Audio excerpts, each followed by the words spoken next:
friends, today we are going to start a topic polynomials. Before starting polynomials, I just want to explain you the definition of polynomials. It is an expression consisting of variable and coefficient. Okay. Now अभी आपके दिमाग में question आ रहा होगा what is variable and what is coefficient. Okay. तो हम इसको problem solve करते करते I will explain you what are these two terms. Now coming to our first exercise 2.1, we are having certain graph. Okay. अब इसमें हम लोग को कुछ उतना डिफ़िकल्ट नहीं है. ओके, बस simply we have to just see कि ये वाला जो लाइन है, जो सिंपली जो एक्स लाइन है वो कितनी बार उसको काट रहा है. ओके, जैसे कि ये वाला जैसे ये हमारा एक्स एक्सिस है. ओके, और ये हमारा लाइन है, ये इसको कितना बार काट रहा है? एक बार भी नहीं. तो इसका आंसर होगा 0.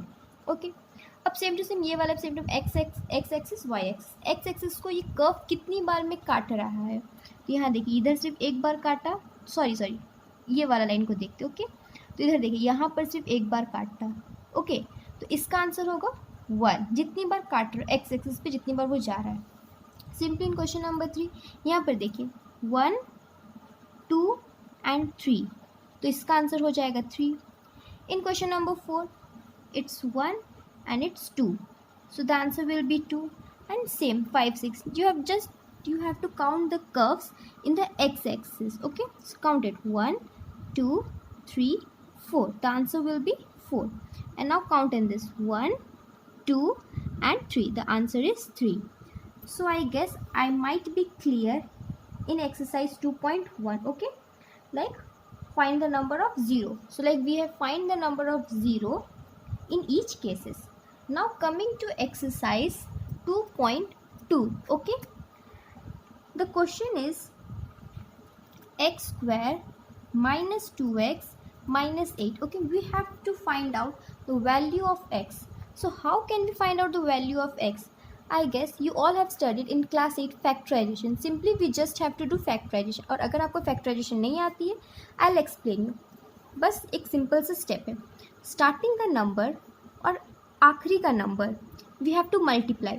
सो इसके आगे में तो कुछ नहीं है, तो इसके आगे विल एज्यूम 1 है और ये 8 है, तो 1 इंटू 8 8 होता है. Now will take the LCM of 8. I hope you know how to take the LCM of 8. Now arrange this number in such a way कि 2 आए. ओके, तो हम लोग ऐसे कर सकते 4 माइनस 2. ओके, 2 तो आई है लेकिन इसका आंसर 2 है और मुझे चाहिए -2. So now what can I do? I will just do -4 and +2. अब देखो, अब ये -2 आ गया ना. So we will write x square minus 4x plus 2x minus 8.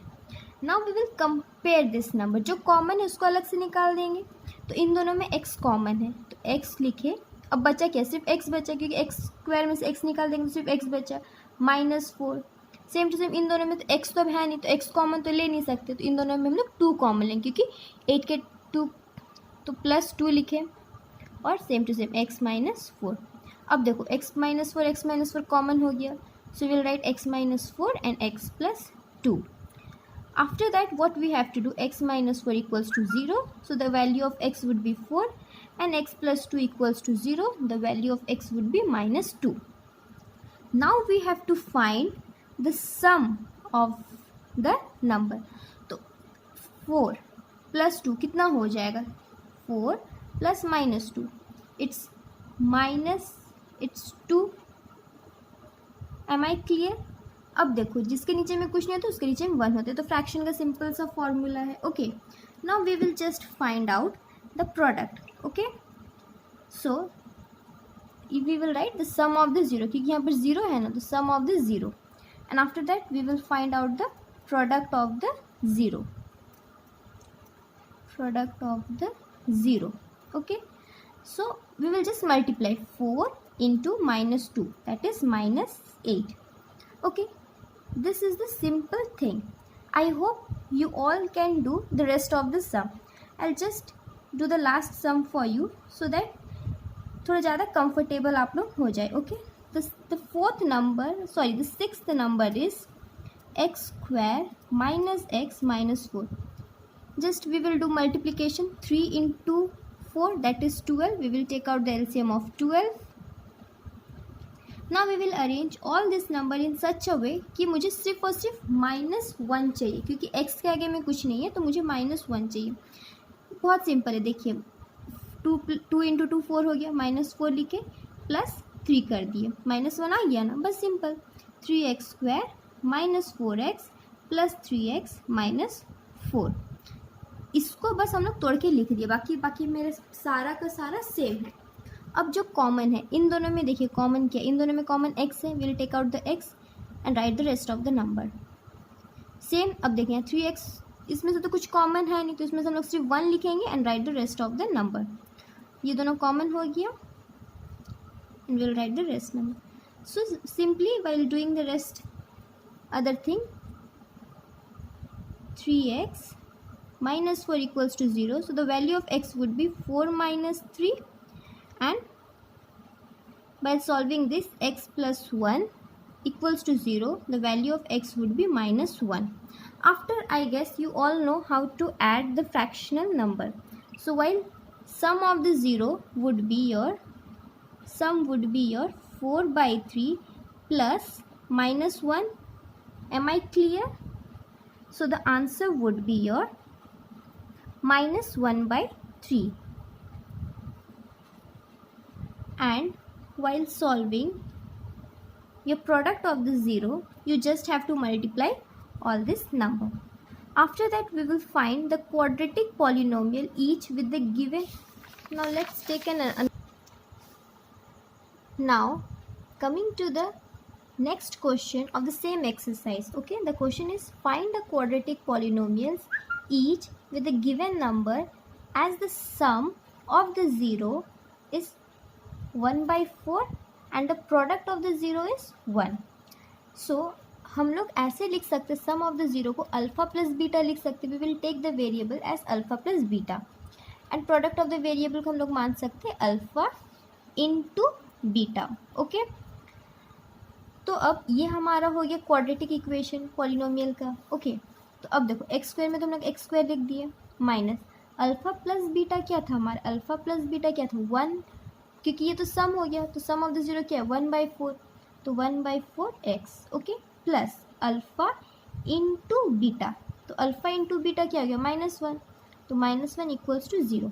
Now we will just solve this. Okay, take the LCM 4, now multiply it with 1, so it will be 4x square minus again 4 divided by 4 1, and the answer will be x plus again we will do the same 4 minus 4 equals to 0. Okay, ये 4 अगर उधर चला जाएगा तो same 0 तो हो ही जाएगा, तो बचा क्या 4x square minus x plus minus -4 equals to 0। ठीक, अब हमने क्या बताया था आपको कि हमें x का वैल्यू निकालना है, क्योंकि यहाँ पर तो हम तो पूरा एक साथ दे दें कि सम ऑफ द 0 इतना है, प्रोडक्ट ऑफ द 0 इतना। अब हम लोग को अल्फा और बीटा तो निकालना है, लेकिन अल्फा का क्या वैल्यू और बीटा का क्या वैल्यू है, तो सेम टू सेम जैसे हम लोग पहले इसको फैक्टराइज किए थे, सेम टू सेम हम लोग उसे वैसे ही फैक्टराइज करेंगे।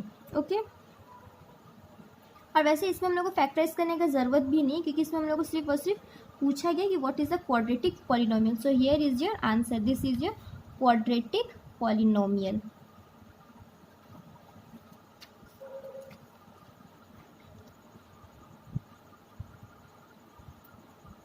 Now this is your quadratic equation. Okay, so quadratic polynomial.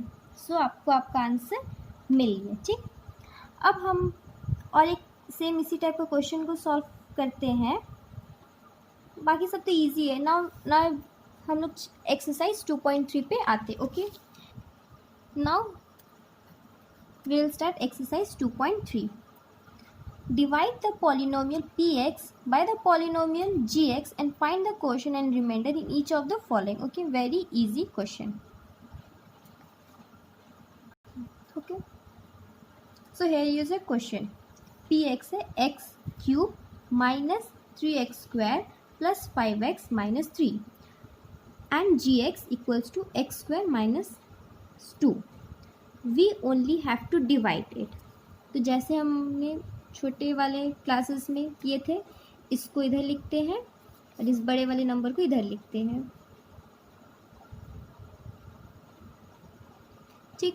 अब देखिए एक्स स्क्वायर में हम कितना मल्टीप्लाई करेंगे कि एक्स क्यूब आएगा। सिंपल सा क्वेश्चन है, एक्स स्क्वायर में अगर हम लोग एक्स को मल्टीप्लाई करेंगे तो एक्स क्यूब आएगा, तो we just have to multiply x, तो हम लोग यहाँ पे लिखेंगे एक्स। ओके, तो अब ये पूरा नंबर को हमें एक्स से मल्टीप्लाई करना है। एक्स क्यूब माइनस है इसलिए माइनस डालेंगे और 2x,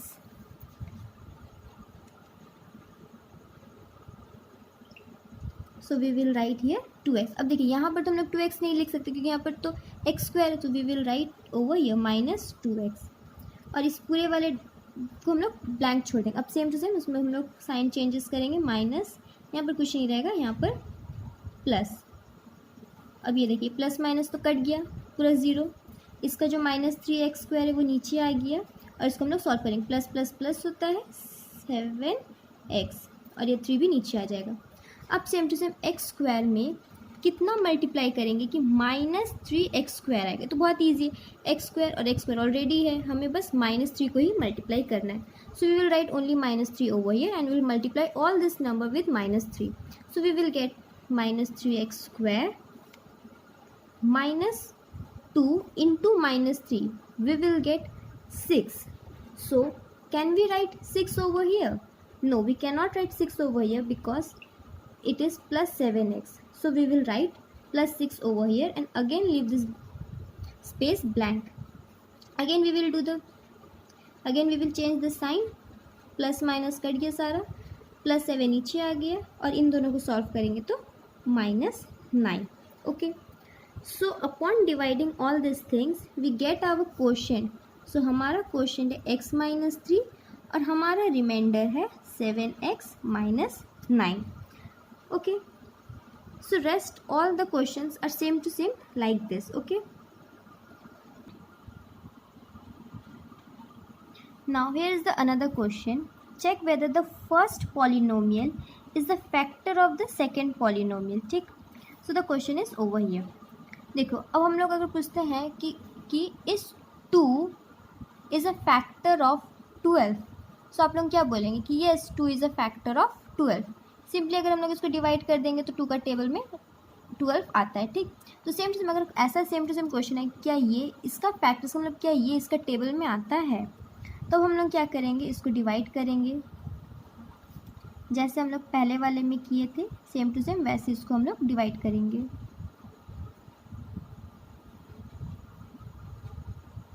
ठीक, अब देखिए टी स्क्वायर है, तो अब इसमें हम लोग कितना मल्टीप्लाई करेंगे कि मेरे को सेम टू सेम 2t4 चाहिए, तो 2 तो लिखना ही पड़ेगा ऑब्वियसली, तो 2 लिख दिए। अब स्क्वायर है और यहाँ पर 4 है तो टी स्क्वायर लिख दिए, सेम टू सेम आ गया मेरा 2t4। अब यहाँ पर माइनस है, ठीक, तो हम लोग इन दोनों को अगर हम लोग मल्टीप्लाई करेंगे तो it will come 6t square. तो यहाँ पर देखिए यहाँ पर तो क्यूब है, तो यहाँ पर हम लोग लिख नहीं सकते, तो हम लोग we will write over here -3 2 6 t, और यहाँ पर स्क्वायर है तो स्क्वायर। अब अगेन हम लोग सब साइन चेंज किए, सब्ट्रैक्शन किए, प्लस माइनस कट गया, इसमें तो कुछ नहीं था तो ये नीचे उतर गया। इन दोनों को अगर सॉल्व करेंगे तो प्लस माइनस माइनस होता है, प्लस का साइन बड़ा है तो इसलिए प्लस का साइन डालेंगे, 4t स्क्वायर, और सेम टू सेम बाकी सारा नंबर हम लोग नीचे उतार देंगे। सेम वैसे ही करेंगे, टी स्क्वायर में कितना मल्टीप्लाई करेंगे कि 3t क्यूब आएगा, तो 3 तो लिखना ही पड़ेगा ऑब्वियस, और दोनों प्लस प्लस है तो +3 डाल देंगे। टी स्क्वायर यहाँ पर t क्यूब है तो सिर्फ एक ही t का ज़रूरत है तो t लिख दिए। अब मल्टीप्लाई करेंगे 3t क्यूब, अब -3 + 3t कितना होगा, 3 3 = 9t, और प्लस माइनस माइनस तो माइनस, देखो यहाँ पर करके बता रहे -3 × 3t, तो क्या हो गया माइनस प्लस माइनस 3 3 = 9t। अगर आप लोगों को दिक्कत है तो यहाँ पे अलग से साइड में बना के आप देख सकते हैं, तो -9t। अब देखिए यहाँ पर है स्क्वायर, तो यहाँ पर तुम लोग लिख नहीं सकते, तुम लोग लिखेंगे यहाँ पर -9t। सेम वैसे ही साइन चेंज कर दिए, प्लस माइनस कट गया, प्लस माइनस कट गया, बाकी का नंबर नीचे उतर गया, -12। Now t square 4t square, तो प्लस है प्लस अगेन +4 लिखे, और स्क्वायर है तो कुछ तो करने का ज़रूरत नहीं, +4t, और देखिए प्लस माइनस माइनस होता है, -3 4 = 12। सिंपल साइन चेंज कर दिया, प्लस सबका सब कट गया तो आंसर 0. तो yes, it is a factor. Okay, very simple and easy question. I hope you all understand all this thing.